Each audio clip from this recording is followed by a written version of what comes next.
Consider a projectile fired in horizontal direction. Suppose it is fired from a tower of height h with velocity u along horizontal direction. It covers a range r and takes a time of flight t. For x-axis, ux is equal to u and ax is equal to 0 because horizontal component of velocity along horizontal is constant. Use formula s is equal to ut plus half at square, you will get r is equal to ut. For y-axis, uy is 0 because it is thrown horizontally, so vertical direction velocity is 0.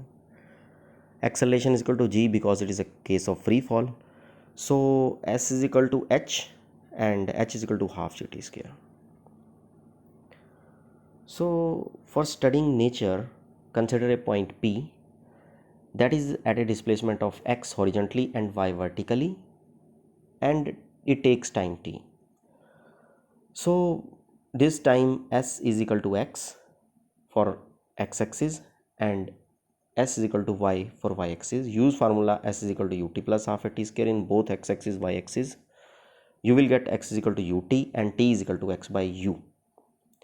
For y-axis, it is y is equal to half gt square, and this means t is equal to x by u. When you put t is equal to x by u in this equation, y is directly proportional to x square. This is equation of parabola. If you want to find out the velocity at point P, let us have a velocity v, resolve it into two components, v cos theta, v sin theta. Along horizontal, that is vx is equal to v cos theta.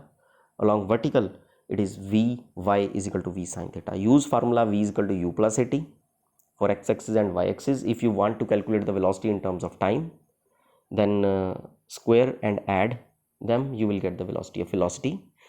And if you want to find out the velocity in terms of displacement, use the formula v square minus u square is equal to 2as. Apply it for x-axis, y-axis, simply add it, you will get the value of velocity in terms of displacement.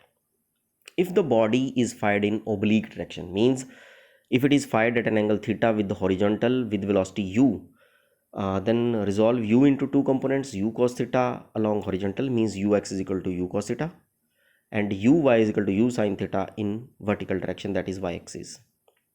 So for x-axis, ux is equal to u cos theta, acceleration is along horizontal is 0, and let us say capital T is the time of flight. So in x-axis it is the range, so s is equal to r. Use formula s is equal to ut plus half at square, r is equal to u cos theta into t.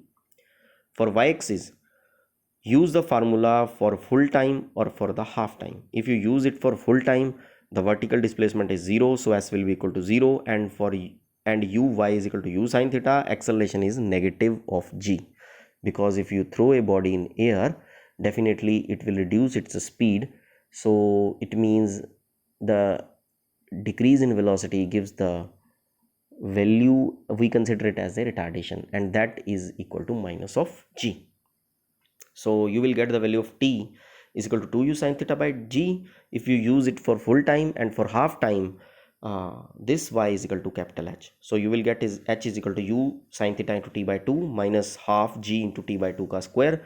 Put the value of time, that is 2u sin theta by g, in this equation, and you will get the value of capital H, means maximum height, is equal to u square sin square theta by 2g.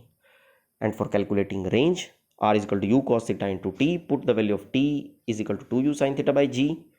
Use formula 2 sin theta cos theta as equal to sin 2 theta. So range will be equal to u square sin 2 theta by g. If I put theta is equal to alpha, then r1 will be equal to u square sin 2 alpha by g. And if you put the value theta is equal to 90 minus alpha, r2 will be equal to u square sin 2 90 minus alpha. Open the bracket. You will get r2 is equal to u square by g sin 180 minus 2 alpha. And in second quadrant, sine is positive and co will not change. So sine 180 minus alpha will be equal to sine 2 alpha. So here it is clear that for two angles, theta is equal to alpha and theta is equal to 90 minus alpha, range is same. And if you find out the maximum range, put the value of theta is equal to 45 degree.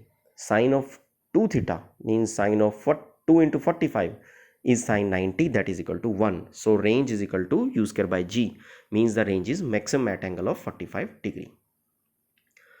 Now let us study the nature. Again, for studying nature, consider a point P, x, y are the coordinates, time is the t, and resolve velocity u into two components, u cos theta, u sin theta. So x-axis ux is equal to u cos theta, acceleration is 0, s is equal to x. Use the formula s is equal to ut plus half at t square. You will get x is equal to u cos theta into t. Find the value of t because we have to eliminate t. So t is equal to x upon u cos theta. So find the value for y-axis. Uy is equal to u sin theta, ay is equal to minus g, s is equal to y. Put in s is equal to ut plus half a t square. You will get y is equal to u sin theta into t minus half gt square. Put the value of t, means eliminate t, and t is equal to x by u cos theta. Put here, you will get y is equal to x tan theta minus half g x square by u square cos square theta. This is a equation of parabola. So if the projectile is fired in horizontal direction or in oblique direction, in both the cases the nature is parabolic.